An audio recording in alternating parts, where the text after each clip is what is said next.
Good evening, and welcome everyone to Redeemer University and the World in Our Calling public lecture. I'm Peter Newman, and I serve here as the Vice President Academic, and we're delighted that you're here this evening. We're so glad to have Dr. Jonathan Askonas here with us tonight to present this lecture, and we'll hear more about our speaker in a moment. But a few words on why Redeemer is excited to host events like the Emerging Public Intellectual Award through the Wolters Center. The Wolters Center created the Emerging Public Intellectual Award to recognize and learn from the outstanding early career achievements of exceptional scholars whose work showed clear evidence of being civically minded for the common good and rooted in the person and work of Jesus Christ, so deeply Christian. The award is funded and adjudicated by the Center for Public Justice in Washington, D.C., Cardus, the Council for Christian Charities and Universities, the Henry Institute at Calvin University, the Acton Institute, and the Richard J. Mao Center at Fuller Theological Seminary. And this evening, we're especially grateful to Cardus and the Acton Institute for joining us in person. Just a bit of background on how we choose our winners. We receive outstanding applications every single year, and here's what we look for. First, a Christian faith that cannot fail to bubble over into all the areas of an applicant's work and life. So in other words, we do not need to hunt for it. We do not need to guess at how they might think about their faith and their scholarship. It is constantly ever present. Second, their scholarship itself is of such high caliber, of such significant weight, that they have begun to develop important teaching and writing deserving of a wide audience. They've not simply published a lot, they have produced works of what the committee believes are of enduring substance. And third, that work and that spirituality is contagious. Calvin Seerveld liked to say, you cannot teach wisdom, but it is contagious. It can be caught. Their work shows evidence of having burst the modest boundaries of academic life or even the Christian world, and regularly rub shoulders with neighbors, writers, and new friends outside of the Christian or academic world. So they are the sort of people we want to hear from, learn from, and support here at Redeemer. And so I am delighted at this time to introduce Dan Churchwell, the Director of Programs and Education at the Acton Institute, to present this year's Emerging Public Intellectual Award. Thank you. Well, good evening. It's a delight to be with you today. I've had the chance to have a part of this conversation over the last 3 years, and it's just really a delight to be a part of the committee that looks at these applicants. We really do get a great amount of interest in this award from interdisciplinary studies, from theology, all the way down to literature, etc. And today's winner, Dr. John Askonas, was just stood out to all of us as exemplifying emerging public intellectual. And when you look at his CV, he did his undergrad at Georgetown, did his MPhil and DPhil at Oxford, political theory, international relations, technological advancement. You start looking at how he has taken his studies and brought it to the popular language of theology. He writes very widely. He writes for publications like Foreign Policy, The Nation, Comment magazine, which we have several copies of. He has a premier article in one of the most recent Comment magazines, First Thing magazine. I came to him through the New Atlantis. Everybody has a lot of journals, but highly recommend the New Atlantis if you're interested in kind of the interdisciplinary studies of technology and social change at the moment. The New Atlantis is one of the best rags out there for that conversation. In fact, just today, to illustrate the point, I don't think it was on purpose, but in First Things magazine, just today they dropped a statement, he and 4 other co-authors, plus multiple signers, at least 25, 30 signers right now, of a statement on technology and the family. How are we moving forward? They offer 10 very interesting bullet points within that First Things article just today. This is just exemplifying. He has very deep study in international relations and politics for his areas of specialty, areas of expertise, but yet then he's taking it and advancing the conversation, welcoming us into the conversation of his deep study in a way that brings a lot of clarity to some very interesting topics. He's worked for the Department of State, or consulted with the Department of State, Department of Defense in various capacities, multiple companies, artificial intelligence companies. He helps co-host a podcast. I mean, there's just so many ways and tributaries of which he's bringing his deep learning into and exemplifying what it means to be an emerging public intellectual. And so it was literally a fascinating time as we all went through the work that he has done, and we were unanimous in saying that Dr. John Askonas needs to be the emerging public intellectual for this year. So please welcome with me as I present the check and award to Dr. John Askonas.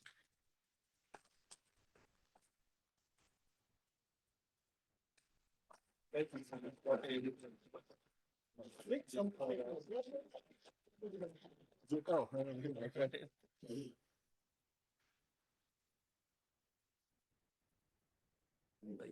Yes, absolutely. Congratulations again. Yes.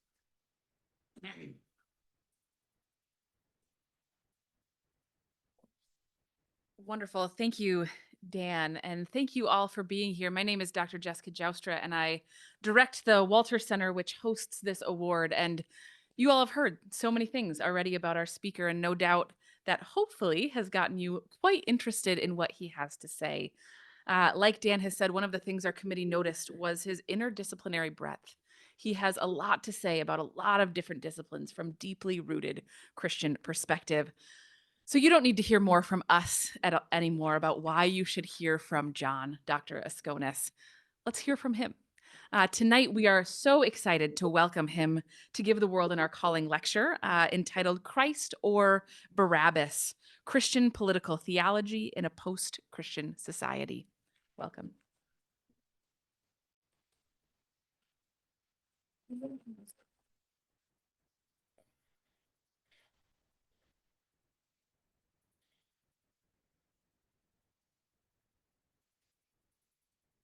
How's everyone doing this evening? I've been doing a lot of talking, and it's where it is warm, which I'm grateful for. It is also very dry, so my throat is going a little bit. So I'm going to try to avoid losing my voice entirely in our lecture today. I don't know if the committee knows this. A friend of mine who's a wonderful scholar at Baylor encouraged me to apply for the award. And he nominated me. It was very kind of him. The only reason I applied, though, was I felt that I had something that I could to say at an event such as the World in Our Calling lecture. That's my lecture tonight on Christ or Barabbas.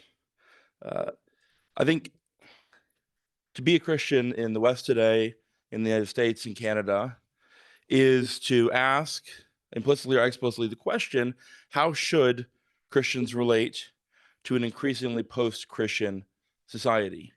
A society characterized by having once had a faith, having a certain institutional form and norms and values that descend from Christian heritage, but having, as it were, given up that faith, and now finding itself in antagonism to Christian belief and Christian teaching, Christian practice.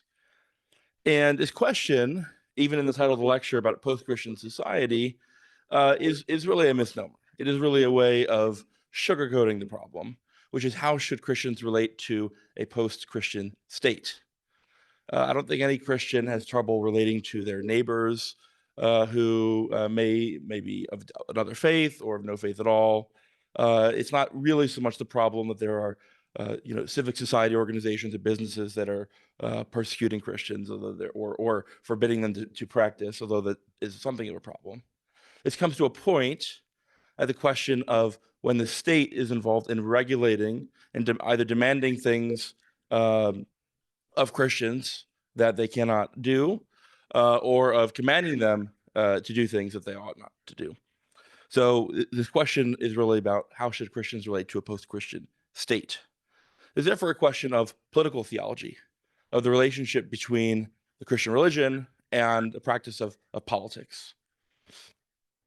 Now, there are, I think, two natural courses of action and two positions about which this debate, on which this debate often centers. The first is what you might call neutralism or liberalism, and I don't mean that pejoratively. I mean that in a technical sense. The idea that what Christians ought to do is to seek a neutral public square with where they have freedom to worship and practice, and others have freedom to do their own thing.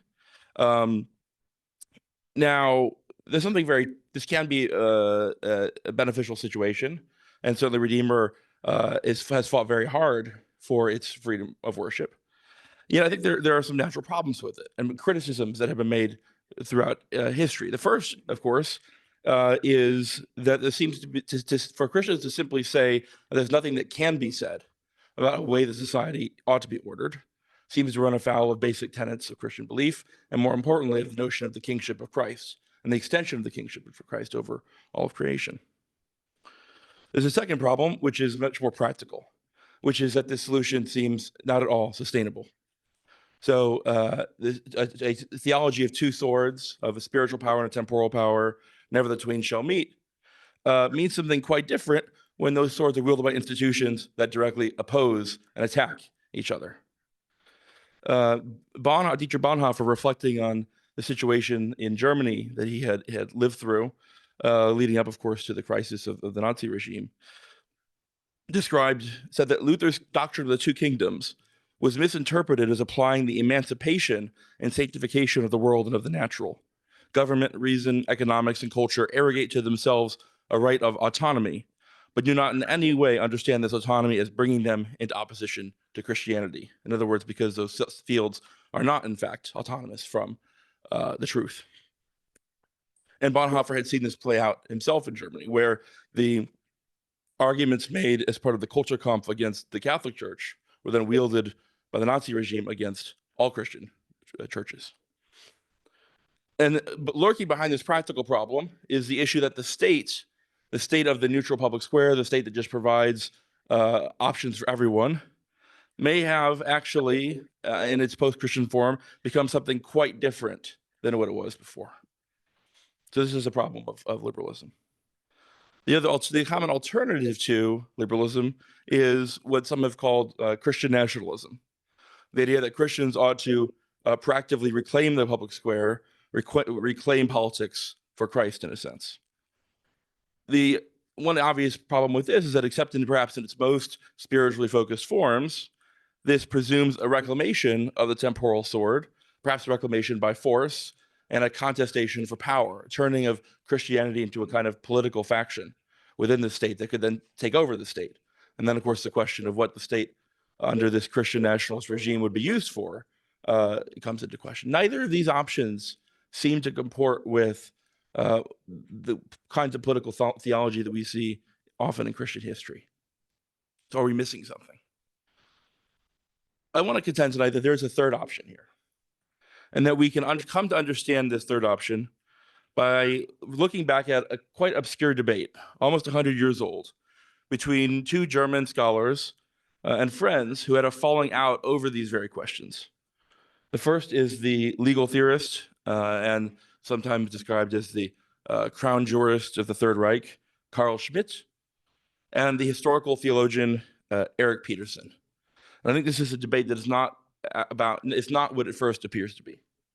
So I want to talk about the unsettling teaching of Carl Schmitt, Carl Schmitt's very persuasive political theology, but the problems that it raises for us. I want to talk about Eric Peterson's critique of Schmitt, a critique that I argue fails, actually.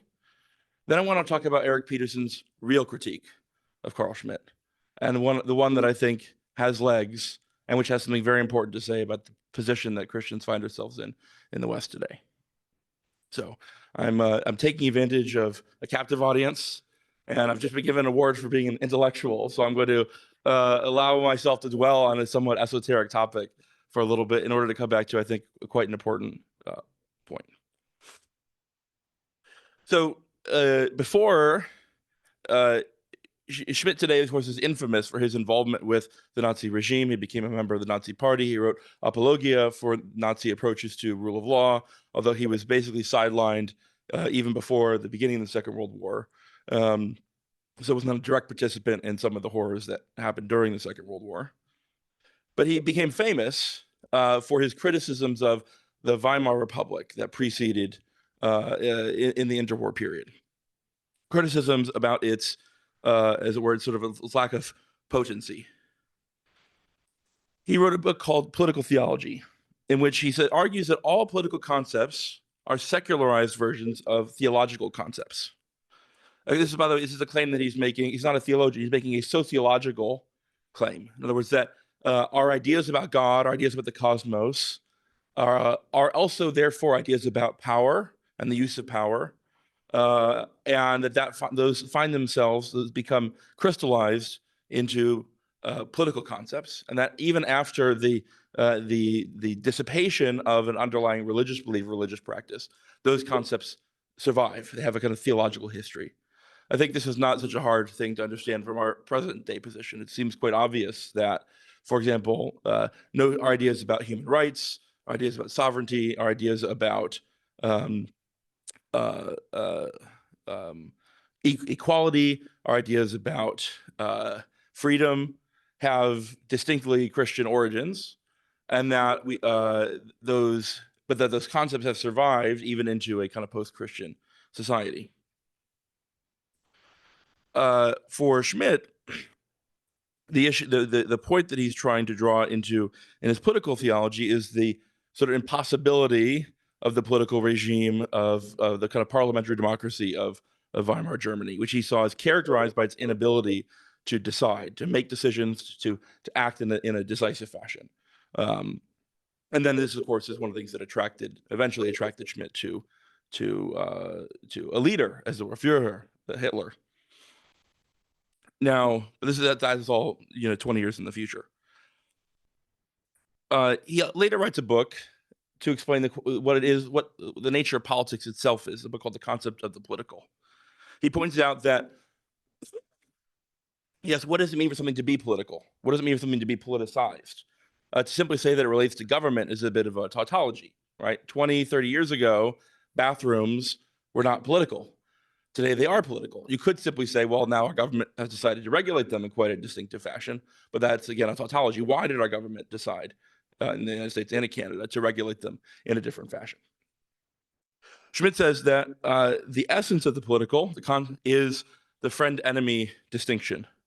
The way that we decide as a group who is part of our group and who is not part of our group, and that this distinction is made around a way of life. There's an actual way of living and being in the world and practicing, which also might encompass religious beliefs, values, habits, etc. And that our decisions about our way of life and the things that threaten it are what render something political or not. Something becomes politicized when there is an underlying threat to our way of life. Now, also critical for Schmidt's notion of the political is that what the final evidence of something's political nature is the willingness to fight and die for it, the willingness to fight and die in defense of one's way of life. Right? If you're not willing to fight and die for it, then it must not be the ultimate thing, and therefore it must not be the decisive factor determining who your friends are and who your enemies are. So the possibility of violence, the possibility of violently fighting and or dying for what your way of life is, for Schmidt, essential to what it means for something to be political. Sorry. Now, coming into the 1930s, you can see where this is going. And Eric Peterson, who's a good friend of Schmidt's, correspondent with Schmidt's, is disturbed by the implication, as he sees it in Schmidt's political theology, of support for authoritarianism in general, for the authoritarian regime that could act decisively where the Weimar regime could not, which now today is the National Socialist regime. And he writes a series of criticisms of Schmidt. The criticism that is most famous, that is often presented as the kind of definitive critique of Schmitt's political theology, is an essay called Monotheism as a Political Problem. Peterson argues that the kind of sovereignty, the unity of command that Schmitt identifies with political theology, with Christian political theology, is not in fact Christian. This was a discovery of late antiquity, this notion of divine monarchy, that the cosmos was ruled by one will, and that, but in the pagan version, which you find in Aristotle and sort of late Greek antiquity, this one will rules through intermediaries or rulers. Aristotle says in the Metaphysics, for example, it's better for one to rule, referring to this notion of divine monarchy. Peterson argues that the victory of Trinitarianism, the triumph of Orthodox Trinitarian doctrine against Arianism, makes it impossible to have a Christian political theology, because there can be no correspondence between this triune God, three and yet one, and the unity of a monarch. No correspondence in created reality. And also in practice allows Christianity to separate itself from the fate of the Roman Empire. So if there was a correspondence between, one of the criticisms that late Roman writers made of Christianity was that the empire had become politically weak and fragile owing to Christianity, and that this was a disproof, as it were, of Christianity. Peterson says that it's this closure of the possibility of political theology with a trinity which has no natural, obvious an analogy to human political institutions, which breaks this apart. So Christian institutions go on even as the empire fractures and is defeated, the Roman Empire. Now, I think there are two fundamental problems with this critique. Oh, and I should say also, part of this critique, right, is the idea that Christian political theology, the idea of the kind of rulership which the Trinity exhibits, is eschatological. Right? It's oriented towards the realization on earth of the kingdom of God with Christ as king. And that a political theology which merely draws kind of an analogy to the Christ divine rulership and the rulership of any individual king can't situate itself historically. Okay, two fundamental problems with this. The first is, I think, kind of an exoteric or obvious problem. And Schmitt, by the way, writes a sequel to Political Theology called Political Theology 2 toward the end of his life, after Peterson had died conveniently, in which he critiques and pushes back against Peterson, I think, in convincing ways. So the first is that Peterson tries to prove too much, right? There's a well-known notion in theology of the analogia entis, that even though we can't speak, when we speak of God's sovereignty or will, it's not the same thing exactly as a human sovereign or a human will, but it doesn't prevent us from making analogies between the two. There's no reason why the analogia entis could not obtain in political theology as well. And more importantly, it's an element of Orthodox Trinitarian theology that the Trinity has a divine, unified will. And for Schmitt's political theology, that's good enough. What matters is there's a sovereign who can decide. And it doesn't matter that it's a triune sovereign, as it were. Maybe more importantly, Peterson is sort of cherry picking his examples. There are plenty of examples of Orthodox Christian theologians from the first century all the way through, Thomas Aquinas and afterwards, making use of and making sense of Christian political thinking in light of the kingship of Christ. And in addition, much of Peterson's argument depends on a criticism of Eusebius, a bishop and advisor to Constantine. And I think Schmitt, Eusebius was also the bishop, by the way, who advised Constantine to affirm the Nicene Creed. And I think Schmitt makes a very strong case that Peterson is trying to prove too much. There's another problem though, which is an esoteric problem. Something that is quite, I think it's obscure in Schmidt's early writing. I think it's absolutely there. It becomes more and more obvious over time, which is that Schmidt's teaching is eschatological. It is conformed at every step by an understanding of the Christian shape of history, ending in the kingship of Christ. It is informed, Schmidt says later in his life that the meaning of history is salvation, right? When Schmidt, underneath Schmidt's notion of the friend-enemy distinction is not the idea that a Christian monarch would have could have a sort of tactical or public enemy, although he makes these kinds of distinctions, but that underlying it, there is a final enemy within history, which is the confrontation between Christ and Antichrist, right? So for Schmidt, the kinds of political action that Christian rulers might undertake are not merely analogous to Christ's divine monarchy.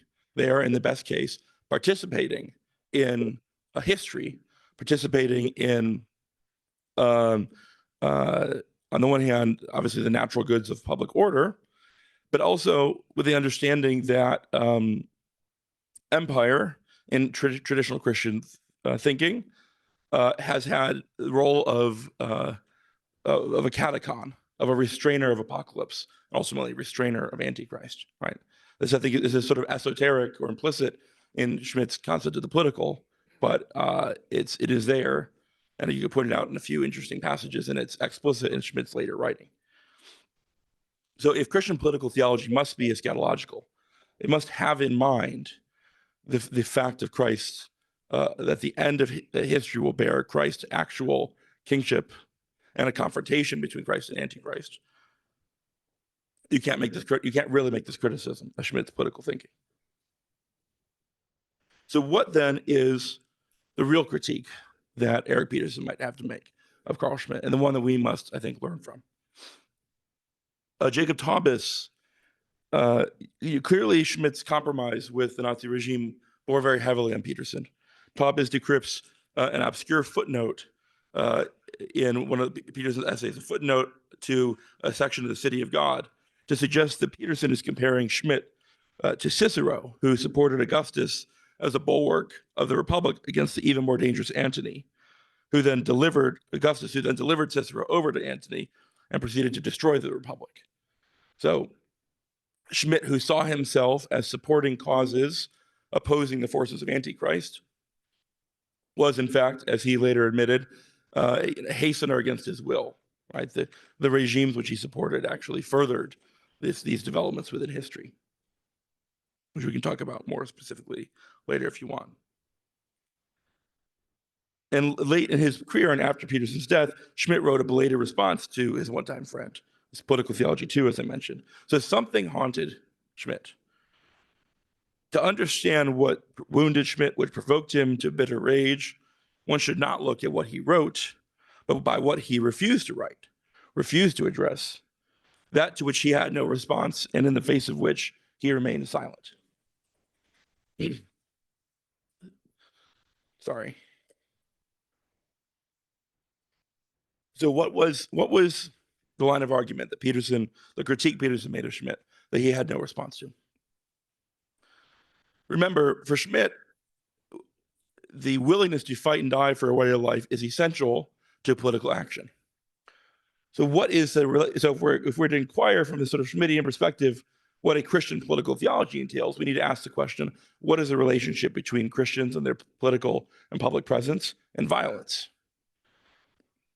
Now, there's one dimension which is obvious, right? The use of violence, licitly or illicitly, to further Christian political objectives, right? Well, you could imagine this in the form of the just war theory, or maybe a religious war, a la the Crusades, or maybe much grimmer uses of violence. But there's another one, which is much more natural, I think, for Christians, which is, of course, the possibility of martyrdom and the question of the political meaning of martyrdom. Schmitt only mentions martyrdom one time in his oeuvre, as far as I can tell, in the concept of the political. And it's in distinction to his notion of actual political violence. He says, a religious community, a church, can exhort a member to die for his belief and become a martyr, but only for the salvation of his own soul, not for the religious community and its quality as an earthly power. Otherwise, it assumes a political dimension. Now, Schmidt, who proclaimed that he had read every word of the theological tractates, is describing precisely what Christianity does not do, and precisely what Peterson, it's nothing to do with Peterson's notion of a martyr. So for one thing, the Christian church has never exhorted members to die on its behalf. And in fact, it was a major problem in the early church that because of the glory and prestige associated with martyrdom, that so many Christians sought to be martyred. Early Christian bishops actually worked to stop people from needlessly martyring themselves. In addition, is it the case that martyrdom is about the salvation of an individual soul or the glorification of an individual soul? Peterson has something to tell us about this. I submit to you that we desperately need to recover a Petersonian understanding of martyrdom, a political understanding of martyrdom. Now, when I was growing up in a kind of evangelical context, perhaps the leading example or the most prominent example of at least of a modern martyr was Jim Elliot. I'm sure many, at least the older folks, know this story, right? Young man. I grew up near Wheaton College, which had a special connection to the Elliots. Young man feels a calling to witness the gospel to an Amazonian tribe that has no encounter with. He's never had the gospel translated into their local language. Works very hard to gain support for this mission, to go down to the Amazon, to translate the gospel and spread it with amongst this native population, and eventually is under complicated circumstances, eventually is killed by members of this community while they are attempting to sort of share the gospel with them, right? And then the after story is that his wife and others continued this work and converted the tribe, etc. Now, I don't mean at all to suggest that Jim Elliot was not a martyr in the full sense of the word, but this connection, this kind of martyrdom associated with spreading the gospel, associated with, as it were, the either a kind of misunderstanding or a kind of spiritual and social opposition to Christianity, is definitively not the paradigmatic understanding of martyrdom that the church has usually taught. So in an essay called Witness to Truth, Peterson addresses the question of martyrdom. He says, he's speaking of course, he's a Catholic, he's speaking of a Catholic church. When we enter a church and turn to gaze at the altar, we are rarely aware that it usually contains the bones of a martyr. He understands the church as an eschatological fellowship of suffering and destiny. And a church that does not suffer is not an apostolic church. So there's something fundamental. There's a fundamental connection between martyrdom, the real violence of martyrdom, and the church. Why is martyrdom a necessary concept for the church? For this, I think we need to turn to the paradigmatic instance of martyrdom for Peterson and understand it in its first century political context. Peterson analyzes or looks at the trial of Christ before Pontius Pilate and the Passion as the first instance of martyrdom. And I think it's through this lens that we can understand what Peterson has to tell us in Peterson's criticism of Schmidt. So for Peterson, the essential precondition of the concept of the martyr is its political setting, that it takes place at a public trial. The word martyr in Greek originally just means witness or witness to the truth. It only acquired its connection to violence and death in the wake of the Christian practice of martyrdom. And this practice was at in political settings, public trials. Christ describes, when he warns his followers about martyrdom, he specifically says, you will be dragged before magistrates. You will be dragged before political power. You will be put on trial for your belief. Not you will be persecuted, not people won't like you, not even people will do violence to you. Specifically, you will go on a public trial held by the state and then at that trial, you will bear witness to the truth. Okay. So if this is a public trial, what is occurring at this public trial? And why is there this necessary confrontation for Peterson between the state, or at least a certain kind of state, and the church?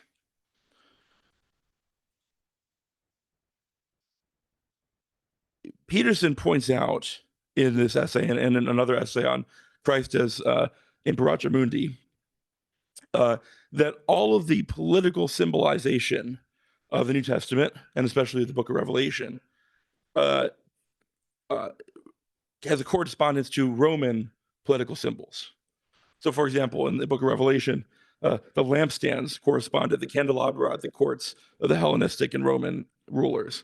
The 7 stars are the coinage of the Roman empires. The acclamations that are used of Jesus Christ in Revelation are the acclamations that are used of the emperor in the first in the early church.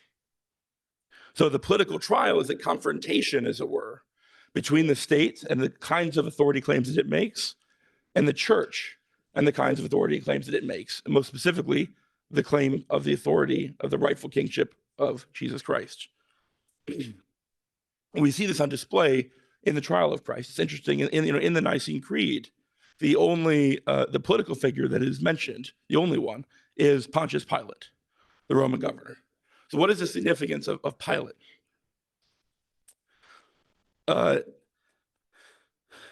The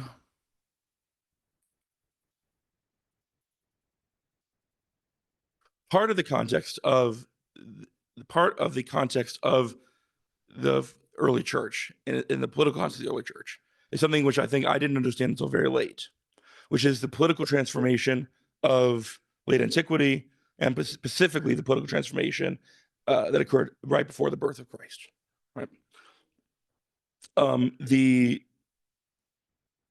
For various reasons, the early church associated national kingship, or kings associated with particular nations or ethnic groups, with polytheism. Right. There's a kind of natural polytheism to a fragmented state system. Right. If every state, if every political concept is a theological concept, and vice versa, every state at the time would have had its god or gods. And so if you have a multiplicity of states, it stands to reason that there are certainly in practice a multiplicity of gods that are being worshipped, and possibly even a multiplicity of gods that exist in some kind of relationship to each other. Eusebius, this court philosopher, points out or argues, at a point Peterson doesn't contest, that monotheism, or the worship of one God, was not brought about by Constantine, it was brought about by Augustus, right? It's under Augustus that the imperial cult, the cult of the emperor, becomes the state religion, right? And the reason why this becomes necessary is that in order to bring about peace on earth, which is the feat which Augustus manages, for which he is acclaimed as the Prince of Peace, for which his,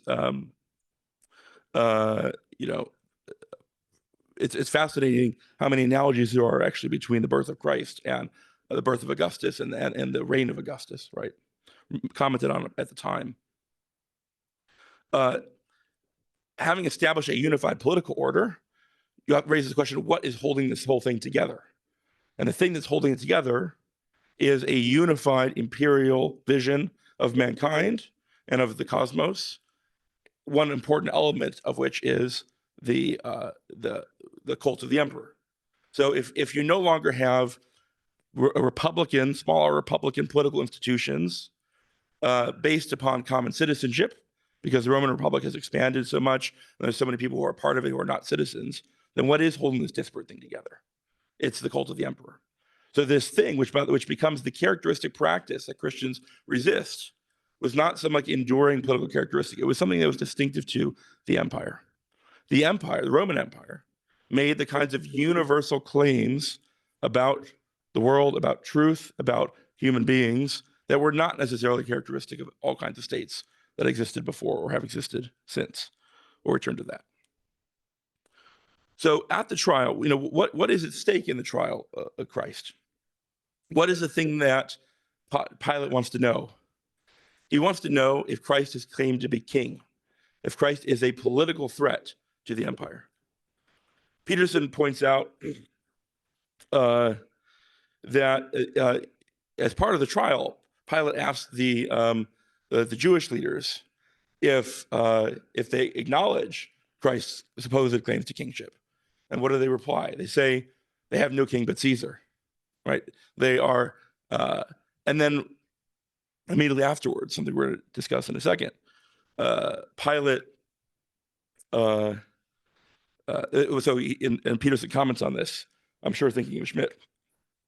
Neither Herod, nor the Jewish leaders, nor the representative of monarchy, nor the people, the Volk, who yearn for a leader, a Führer, and a king to sate their hunger, understand the kingdom of God. They've abdicated something in this admission. What then does Pilate do? Well, at the behest of the Roman people, he frees Barabbas. Who was Barabbas? Barabbas was, we believe, Barabbas was a zealot. He was a member of he was a fanatical resistor, violent resistor of the Roman state. He also would have rejected the idea that Caesar was king. He would have rejected as a rejection of the Jewish belief in the Messiah, right? What does Pilate do? Well, he releases Barabbas. He violates, in a sense, then his obligations as a Roman, Peterson argues. So what is their contestation with Jesus? So Pilate asked him if he's, what he's doing. And Jesus says that he has come into the world to be a witness to the truth. That's the first time where this word martyr is used in that kind of context. And Pilate's response is to say, what is truth? Right? The state, the opposition between the state and the empire, I should say, and the church comes from the fact that the empire seeks to establish peace at all costs, establish peace at the cost of truth. Christ's claim of kingship at the moment of his trial, anyways, is a futural claim, right? It's a claim that the kingdom of God will be established, is and will be established. It's a claim about the truth. And the promise of martyrdom is that you will be hauled before magistrates. You will be a witness to the truth of Christ's kingship. And by the way, this fascinating promise, I think it's in Matthew, where it says that the Spirit will give you, at this moment where you're hauled before the magistrates, the Spirit will give you the witness you are to give. And then you will be persecuted or you will be killed. In the heart of Christian political theology is this eschatological proclamation of the kingdom of God. What makes it political is that it's its public character. The fact that in the moment of this confrontation between the state and the church reveals, revelation in Greek, apocalypsis, the church reveals the fact that it is now an embassy of the kingdom of God that is coming in history. Okay.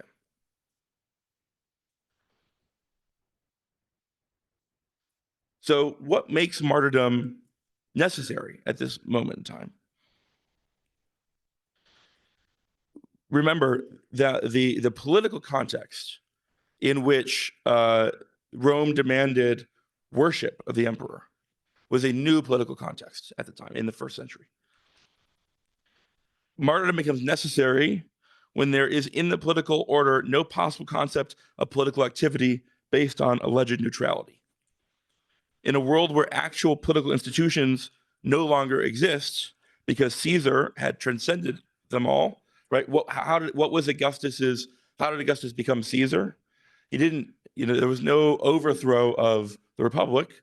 It was Caesar in his own person achieved all of these different offices of state and kind of cobbled together a personalist form of rule out of what had been real political institutions. The accommodation between church and state is no longer a possibility because accommodation would mean actual subordination. So we might distinguish between political orders in which there is a kind of possibility of neutrality because the claims that the state makes on people and makes in society are relatively weak, relatively sparse, maybe claims of order, claims of justice, claims of public safety. But where the state grows, where the state encroaches on the autonomy of the church by making ever more grandiose and universal claims over the human beings, over society, then resistance becomes, or a confrontation becomes inevitable. And that confrontation, for Peterson, takes the form of martyrdom. So in Peterson, as well as in Schmidt, we find a political theology, which is historical, which is informed by the incarnation, which is political, that it doesn't to shy away from the need to decide something concretely, which is willing to defend one's way of life to the point of dying, and which is eschatological, which opposes the idea of religion as a private matter or the withdrawal of the church from the public sphere in the face of secular domination, that still maintains its willingness to proclaim the kingship of Christ, but does so not through a kind of forceful overtaking of the state, but by a proclamation in the here and now of the kingdom of God. So what does this esoteric, obscure conversation mean for us today? I think it means a choice between Christ and Barabbas. In one of his early works, Schmidt defines liberal as someone who, when faced with the choice between Christ and Barabbas, wants to form a study committee. And yet, Schmidt himself is on the side of Barabbas because he seeks to use political violence to restrain political violence. But the empire, the state, by empire I mean a universalizing state. The empire is completely at home in the language of political violence. It knows what to do with political violence.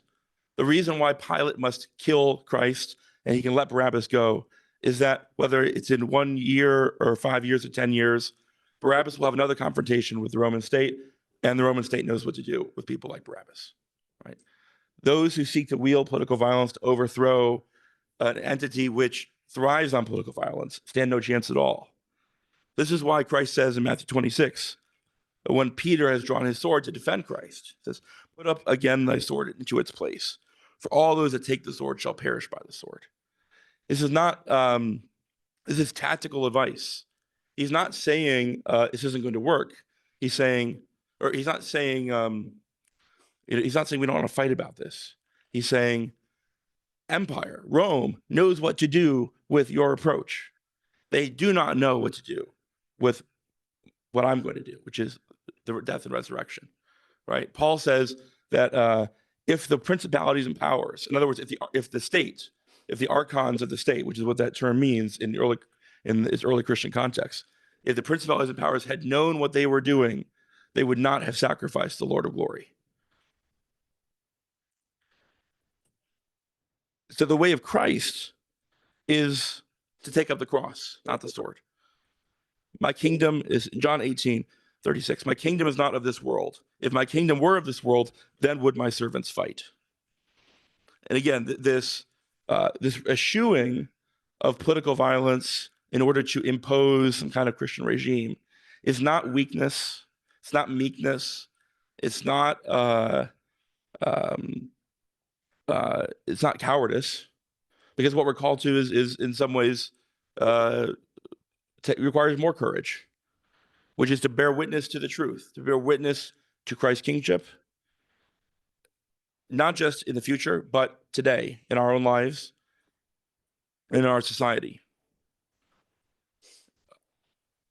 Today, in the West, in the United States, in Canada, to a degree not seen, I would argue, since the Roman Empire, we face a state that has universalizing and totalizing claims over our bodies, over the human species, over life and death, over the kinds of practices of worship, and we are not allowed. In the same way that the incense to the emperor. The fact that incense to the emperor was the practice about which Christians had a confrontation with the Roman state was sort of an historical fluke, or not anomaly. It was coincidence. It was happenstance.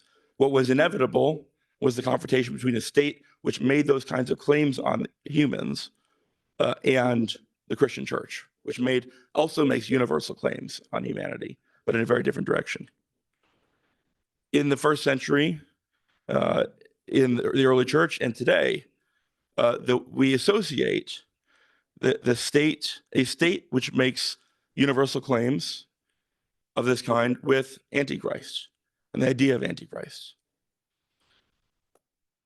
And I think to claim a kind of Petersonian political theology is to be willing to understand the situation in which we find ourselves in those eschatological terms, and to have the courage and the hope to act in ways which provoke, in some sense, a confrontation with the state. A confrontation we don't hope to win by political violence, but by bearing witness to the truth. So, sorry. Stanley Hauerwas said, "I say in 100 years, if Christians are known as a strange group of people who don't kill their children and don't kill the elderly, we will have done a great thing." I mean, that may not sound like much, but I think it is the ultimate politic. If we can just be disciplined enough community who through the worship of God has discovered that we are ready to be hospitable to new life and life that is suffering, then as a matter of fact, that is a political alternative that otherwise the world will not have.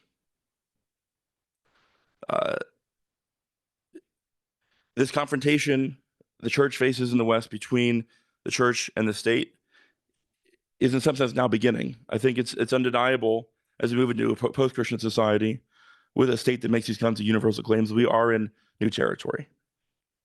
But I hope that we'll have the courage to draw from the inspiration of the early church and from the work of Eric Peterson to take a stand for the kingdom of God, to eschew political violence, but not to eschew our hope in the resurrection. Thank you.